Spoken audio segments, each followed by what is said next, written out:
सिंधुदुर्गात पुन्हा पावसाचा हाहाकार बघायला मिळालाय। मुसळधार पावसामुळे सखल भागात पाणी साचलंय तर कापणीला आलेल्या भात पिकामध्ये पाणी साचल्यामुळे शेतकरी हवालदिल झालाय।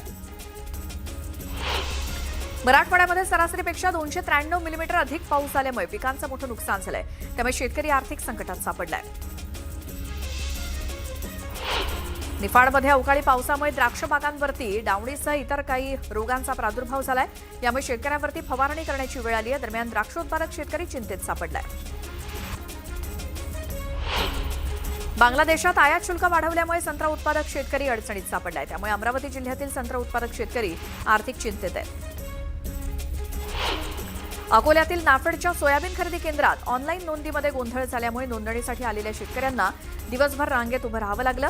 त्यामुळे शेतकऱ्यांनी यंत्रणेच्या कार्यप्रणालीवरती संताप व्यक्त केला आणि नोंदणी केंद्राबरोबरच सेतू केंद्रावर सुद्धा नोंदणी सुरू करावी अशी मागणी शेतकऱ्यांनी केली आहे।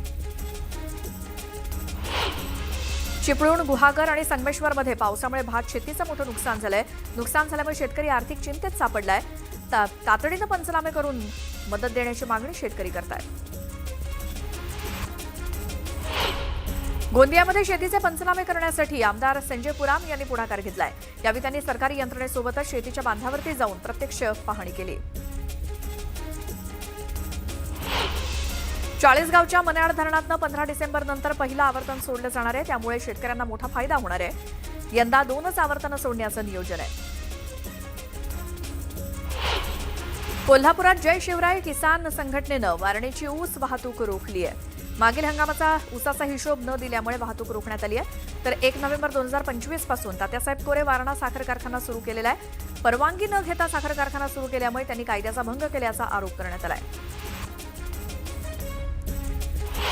सांगलीमधील तासगाव तालुक्यातील वासुंबे गावाजवळच्या स्मशानभूमीत अघोरी पूजेचा धक्कादायक प्रकार समोर आलाय। जादूटोणा यासारख्या अघोरी पूजेमुळे स्थानिकांमध्ये भीतीचं वातावरण आहे। कर्जतमध्ये 17 वर्ष उलटूनही नाट्यगृहाचा वापर झालेला नसल्याचं समोर आलंय। कोट्यवधी रुपये खर्चून बनवलेल्या किंवा बांधलेल्या नाट्यगृहामध्ये घाणीचं साम्राज्य आहे। नाट्यगृह वापरासाठी खुलं न केल्यामुळे नागरिकांनी नाराजी व्यक्त केली। अहिल्यानगर ते पुणे मार्गावरील कायनेटिक चौकातील अतिक्रमणाविरोधात प्रशासनानं कारवाई केली आहे। रस्त्यावरील टपऱ्या, हातगाड्या, फ्लेक्स आणि आकाश दिवे हटवण्यात आलेत। दरम्यान काही नागरिकांनी कारवाईला विरोध केलाय। रत्नागिरीच्या दाभोळ ते दापोली मार्गावरती शिवाय इलेक्ट्रिक बसमध्ये तांत्रिक बिघाड झाला। बसचं इलेक्ट्रॉनिक सिस्टीम अचानक बंद पडल्यामुळे प्रवाशांना त्रास सहन करावा लागला। दरम्यान तात्काळ तांत्रिक पथक घटनास्थळी दाखल होत दुरुस्ती करण्यात आली। राहुरी तालुक्यातील धानोरे गावात रमेश दिघे यांच्या शेतामध्ये वनविभागाने एका जखमी बिबट्याला भूल देऊन जेरबंद केलं। या बिबट्यावरती उपचार केले जाणार असल्याची माहिती मिळाली आहे। फलटणमध्ये आत्महत्या केलेल्या महिला डॉक्टर प्रकरणाची न्यायालयीन चौकशी करावी अशी मागणी गेवराई तालुक्यातील आंदोलकांनी केली। सोलापूर धुळे महामार्गावरती त्यासाठी रास्ता रोको करत आंदोलकांनी सरकारचा निषेध केला। अहिल्यानगरमध्ये उसाला हमीभाव देण्याची मागणी करण्यात आली। हमीभाव न दिल्यास 17 नोव्हेंबरपासून जिल्हाधिकारी कार्यालयावरती मोर्चा काढण्याचा इशारा शेतकरी नेत्यांनी दिलाय।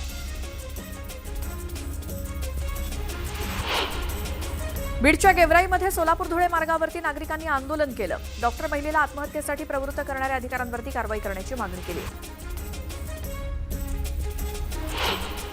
मुंबईतील महाविकास आघाडी आणि मनसेच्या मोर्चाला मोठी गर्दी बघायला मिळाली। मतदार यादीतल्या घोळाविरोधात आंदोलकांनी घोषणाबाजी केली।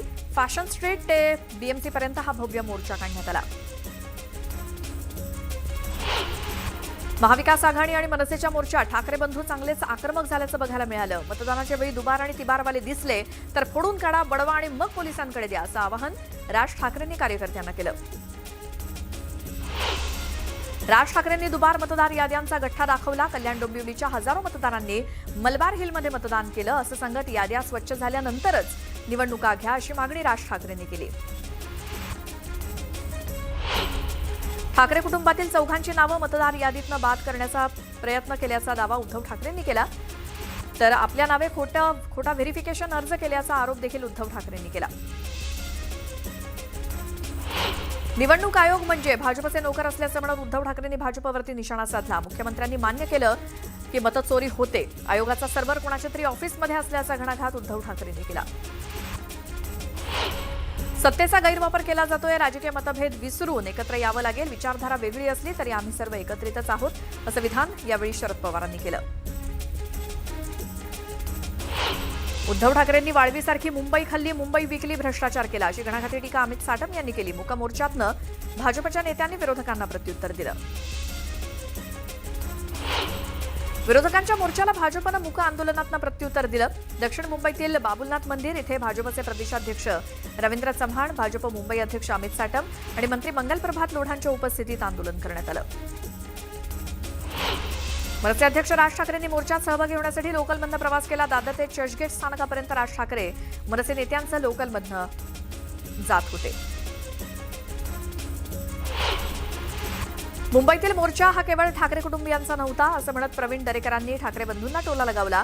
मनसेला जनतेनं यश दिलं होतं पण ते टिकवता आलं नाही, याचं आत्मपरीक्षण करणं गरजेचं आहे. राज ठाकरेंना आता लोकशाही नव्हे तर ठोकशाही मान्य आहे अशा शब्दात दरेकरांनी राज ठाकरेंवर जोरदार टीका केली.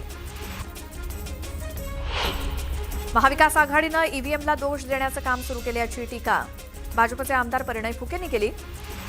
तर आगामी निवडणुकीमध्ये महाविकास आघाडीचा सुपडा साफ होण्याची भीती महाविकास आघाडीला असल्याचं ते म्हणाले. मुंबईतला मोर्चा म्हणजे महाविकास आघाडीच्या पराभवाचं कारण स्पष्ट करणारा असल्याचं बावनकुळे म्हणाले. निवडून आलेल्या 31 खासदारांनी मतचोरी केली होती का असा सवाल देखील बावनकुळेंनी विरोधकांना विचारलाय.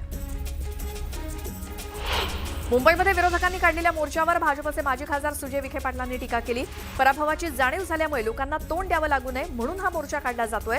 हे विरोधकांचं राजकीय वॅक्सिंग असून हे सर्व हास्यास्पद आहे असं सुजय विखेंनी म्हटलं. विरोधकांकडे दुसरा कोणताच मुद्दा नाही म्हणून मोर्चा काढला जातोय अशी टीका केंद्रीय राज्यमंत्री प्रतापराव जाधव यांनी केली. मनसेनं आधीच पुरावे दिले असते तर त्यांना त्याचा फायदा झाला असता. स्वतःचं अस्तित्व वाचवण्यासाठी किंवा टिकवण्यासाठी वेगळ्या विचारांचे लोक एकत्र आले पण फायदा होणार नाही असं मंत्री जाधव यांनी म्हटलं. जळगावातील चोपडा नगर परिषदेच्या 15 विभागातील अंतिम मतदार यादी राज्य निवडणूक आयोगाकडून प्रसिद्ध करण्यात आली आहे. 17 ऑक्टोबरपर्यंत प्रभागातील 1431 नागरिकांनी मतदार यादीवरती आक्षेप नोंदवले होते. यानंतर एक मोठी बातमी बघूयात. परिस्थिती बदलली आहे, शस्त्र सोडा, मुख्य प्रवाहात या असं आवाहन आत्मसमर्पित माओवादी नेता भूपतीनं केलंय. माओवाद्यांच्या केंद्रीय समितीनं शस्त्रबंदीचा प्रस्ताव नाकारल्यानंतर जहाल नेता मल्लोजुला वेणुगोपाल उर्फ भूपती यानं 60 सहकार्यांसह 15 ऑक्टोबरला शरणागती पत्करली होती. त्यानंतर केंद्रीय समितीनं त्याला गद्दार असं म्हणत डिवसलं देखील होतं. भूपतीवरती आरोप करण्यात आले होते. दरम्यान या आरोपांचं खंडन करत भूपतीनं एक व्हिडिओ जारी केलाय. शस्त्र सोडा आणि मुख्य प्रवाहात या असं आवाहन भूपतीनं केलंय. देश के कोने कोने में काम कर रहे हमारे साथियों से मेरी अनुरोध ये है कि आप तमाम लोग हथियारबंद संघर्ष पर हम आगे नहीं बढ़ेंगे करके हम जो समझे हैं आपके सामने रख रहे हैं. इस पर आप लोग भी निर्णय लेकर हथियार छोड़कर जनता के बीच में आकर काम करने के लिए मैं विनती कर रहा हूं. हम हथियार छोड़ने पर कुछ लोगों ने हमें निंदा करते हुए अलग अलग प्रकार का दुष्प्रचार कर रहा है. गद्दार नहीं तो कोवर्ट ऐसा शब्दों का प्रयोग करते हुए निंदा कर रहा है.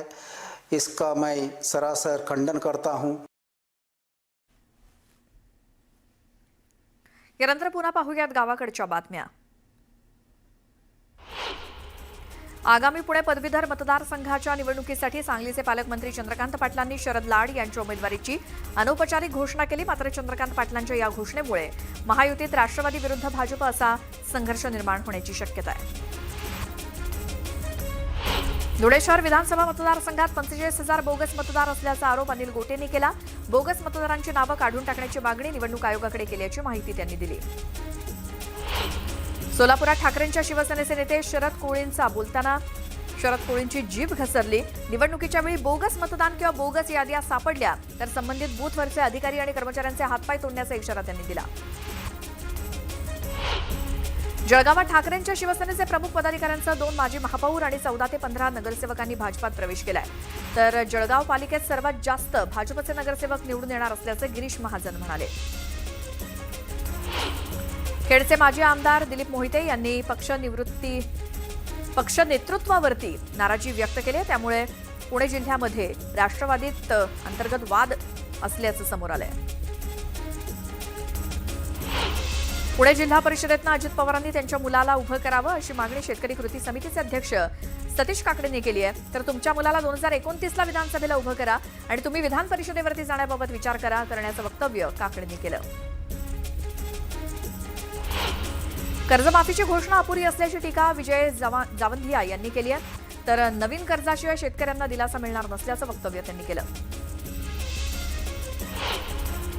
सिंधुदुर्ग जिल्ह्याचं दरडोई उत्पन्न वाढवण्यासाठी प्रशासनानं नियोजनाची अंमलबजावणी करावी अशी मागणी खासदार नारायण राणेंनी केली. तर जिल्ह्याची ओळख पर्यटन जिल्हा असल्यामुळे पर्यटन वाढीसाठी सर्वतोपरी प्रयत्न होणं आवश्यक असल्याचं ते म्हणाले. वाशिम जिल्ह्यातील 4 नगरपरिषदा आणि एका पंचायत निवडणुकीसाठी सुधारित मतदार यादी जाहीर करण्यात आली आहे. यापूर्वी प्रसिद्ध झालेल्या मतदार याद्यांवरती 4930 नागरिकांनी आक्षेप नोंदवले होते आणि हे आक्षेप निकाली काढल्यानंतर सुधारित यादी जाहीर करण्यात आली आहे. मंत्री हसन मुश्रीफांनी संजय राऊतांच्या आजारपणावरती प्रतिक्रिया देताना खोचक टोला लगावला. राऊत आजारी पडल्यात हे समजल्यानंतर धक्का बसला. ते लवकरात लवकर बरे व्हावेत आणि सकाळी 9 वाजताचा भोंगा सुरू व्हावा अशी देवाकडे प्रार्थना करतो असं मंत्री मुश्रीफ म्हणाले. उसाला प्रतिटन 3751 रुपये द्या, अन्यथा धुरांड पेटवू देणार नाही असा इशारा स्वाभिमानीचे जिल्हाध्यक्ष महेश खराडे यांनी कारखानदारांना दिला. स्वाभिमानी शेतकरी संघटनेच्या वतीनं उदगीर कारखान्याला निवेदन देण्यात आलं.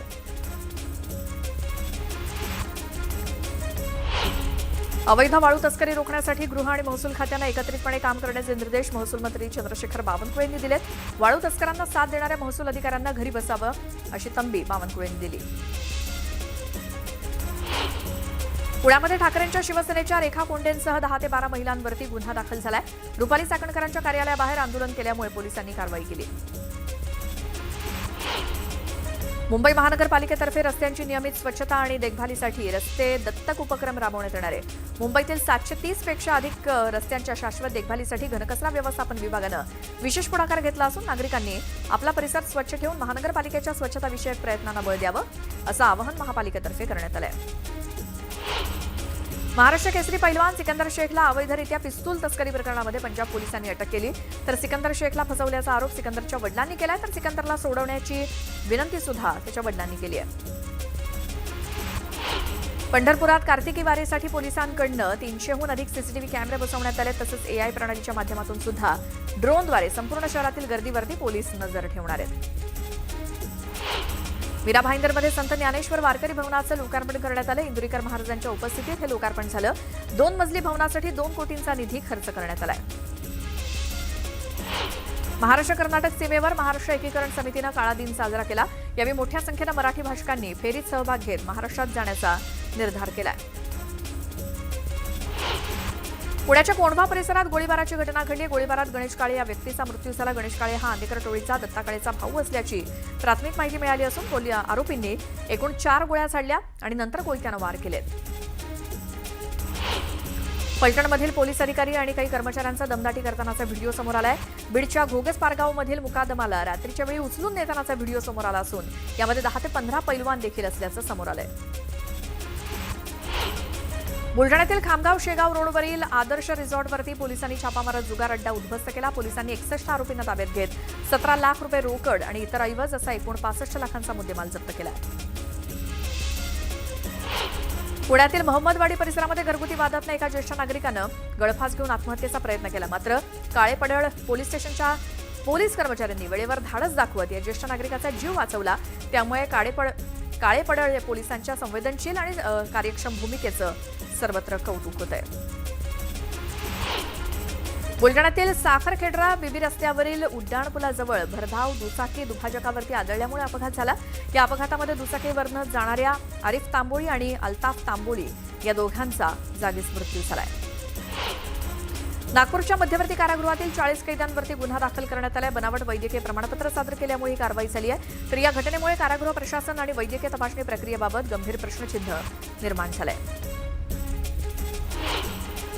धुळ्यामध्ये पोलिसांनी मसाज पार्लरवरती छापा टाकला. यात पोलिसांनी 2 संशयित महिला आणि एका मुलाला ताब्यात घेतलंय.